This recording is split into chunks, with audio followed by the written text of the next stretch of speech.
ba malalaman kung yung long distance relationship mo ngayon ay seryoso?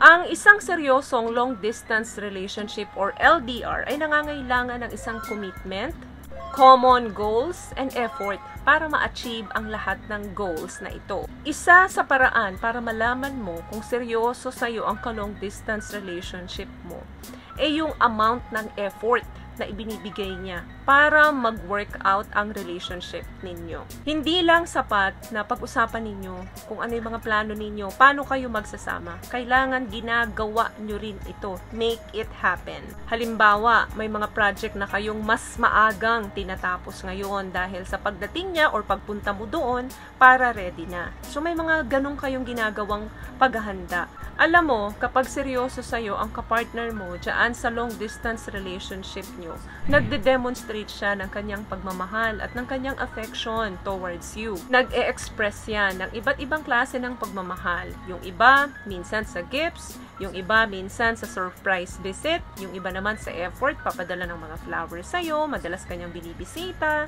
So, nag-expend siya ng pera para makapunta sa'yo. So, nagbibigay talaga ng effort yan. Vice versa. Kung hindi ikaw ang pupunta sa kanya, siya ang pupunta sa'yo. Lalo na kung mga nakikita mo ang signs na to sa relasyon nyo or sa'yo, meaning seryoso yan sa'yo.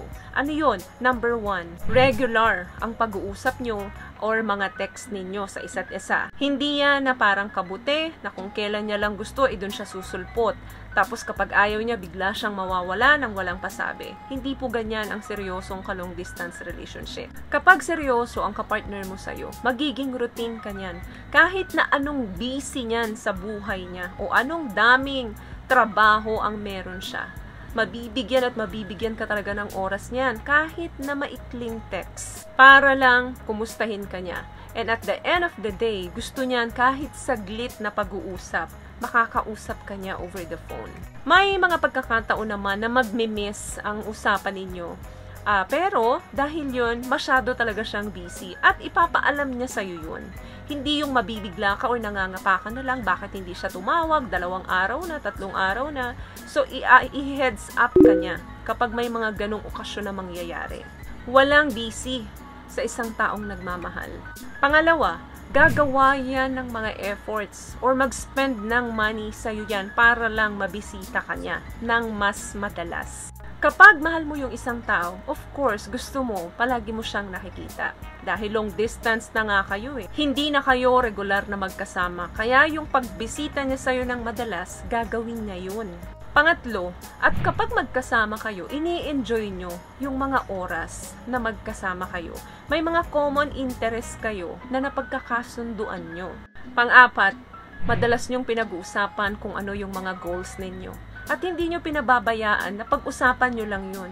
Ginagawan nyo ng paraan para mangyari at makamit nyo yung mga plano nyo and goals ninyo. What I love about this product, itong No More Dark Secret ng K-Skin, bukod sa may advanced whitening na siya na kung saan pwede niyang matulungan na pumuti yung mga singit-singit mo, moisturizing, meron siyang anti-irritation, antibacterial, maintain healthy pH level. Hindi lang pambabae, meron din po tayong pang-lalaki. Pang-lima, meron kayong mga plano or timeline kung hanggang kailan lang kayo dapat long distance until you move in together. Hindi kasi pwedeng pag nasa LDR ka is go with the flow ka lang. Parang okay, pag andyan, kayo, pag wala, di wala. Hindi pwedeng ganun guys kasi may relasyon kayo eh. You are committed. Dahil committed kayo, may mga responsibility nakaakibat dyan. At kapag seryoso yan sa'yo or sa relasyon nyo, mararamdaman mo talaga yun. Last one, you trust each other at nakakapag-usap kayo openly kung ano yung mga feelings ninyo.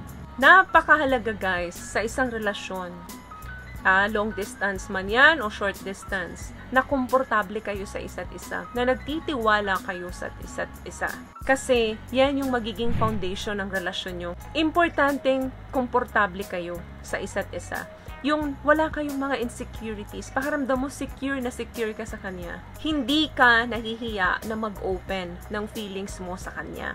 Kung meron kang pag-aalinlangan, i-open mo yun sa kanya. Ganon din siya sa'yo. Meaning to say na pag-uusapan nyo lahat ng bagay-bagay na involved sa inyong dalawa. Kasi nandun yung tiwala na kahit ano yung pagdaanan nyo, mananatili yung pagmamahalan nyo, mananatili yung relasyon nyo. Yan yung mga simpleng senyales kapag seryoso sa'yo yung kapartner mo or kapag seryoso siya dyan sa long distance relationship nyo. Napaka-importante ng oras at ng communication kapag nasa long distance relationship ka. Kasi yan lang ang pinangahawakan nyo. Kaya pag nawala yung mga bagay na yan, wala ka ng relasyon na binubuo.